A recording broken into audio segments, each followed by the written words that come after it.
deeply involve হৈ আছে পাকিস্তানৰ লগত আৰু ইমান সিম্পলকৈ কৈছে যে মোৰ ওয়াইফ তাতে আছে গতিকে মই তাত গৈছিলো নো সাংসদ নহওঁতেতো আৰু বেয়া আছিল তেওঁ এটা মুখ্যমন্ত্ৰী ল'ৰা আছিল he use to live in chief minister Assam residence that is a more serious thing মুখ্যমন্ত্ৰী ল'ৰা এজন মুখ্যমন্ত্ৰীৰ কোৱাৰ্টাৰৰ পৰা আপোনালোকে তেওঁ টুইটাৰ চাব যোৱাৰ 2 দিন আগলৈকে টুইট কৰি আছে 14 দিন পাকিস্তান থাকোতে এটাও টুইট কৰা নাই যোৱাৰ 2 দিন আগতে কাৰ্বি আলঙত গৈছিলে গুটেখিনি টুইট কৰিছে 15 দিন পাকিস্তানত থকা এটা ফটো টুইট কৰা নাই তেওঁ টুইটাৰৰ গুটে আমাৰ লগতো আছে গুটে হিষ্ট্ৰীটো চাব এই মানুহজন খুল্লা পাকিস্তানৰ এজেন্ট হয় আৰু বহুত ডিপলি ৰুটেড নহলে মই যদি আজি বাংলাদেশত যাওঁ পাকিস্তানত যাওঁ মইতো টুইট কৰিম ন কোট গৈছো কোট খেলিছো কোট গৈছো মই টুইট কৰিম নে নাই গলে আৰু তেওঁ টুইটাৰ নাথাকা নহয় 2 দিন আগলৈকে অসমত থাকোতে টুইট কৰি আছে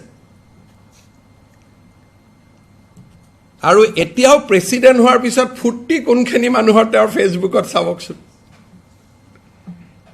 একসাম মানুহে ফুৰ্তি কৰি আছে আৰু এতিয়াও যে পাব্লিক গুটাই আছে লাহৰি ঘাট গৰৈমাৰী ইয়াৰ পৰা মানুহ গুটাই আছে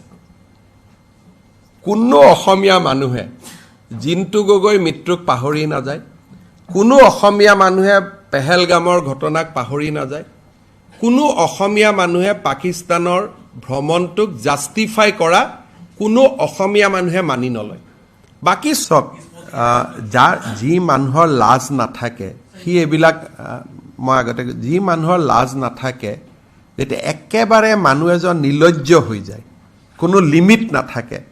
তেতিয়া কয় যে মোৰ লৰাও বিদেশী মোৰ ঘৈণীও বিদেশী ছোৱালীও বিদেশী কি কৰ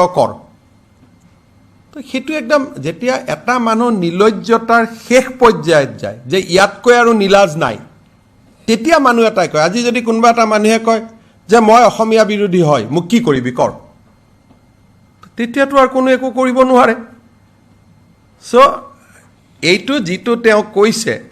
এটা কথা মই ডেফিনেটলি কৈছো যে what ever he has reveal that is only 10% of it so what I am going to reveal on 10th September